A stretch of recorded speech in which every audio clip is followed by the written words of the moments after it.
Sorting helps us to organize our data in a meaningful way.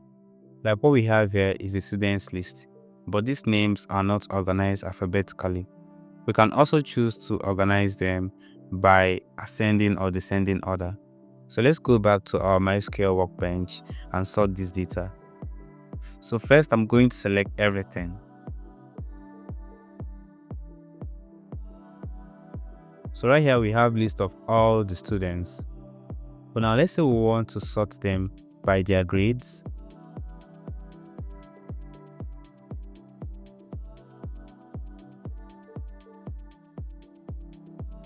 Now we can choose to sort them by ascending order using the following query.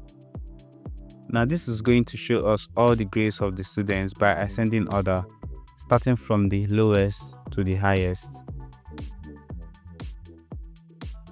We can also choose to sort by descending order.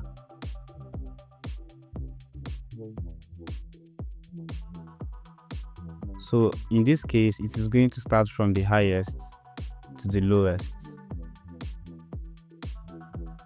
Let's also know that we are sorting by the grades. So we can sort using the students' names.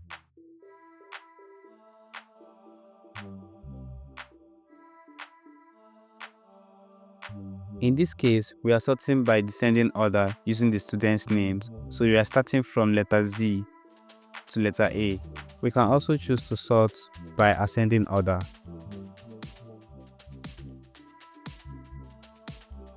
Now this is going to show us the list of the students' names starting from letter A to letter Z. If you find this video helpful, please click like and subscribe.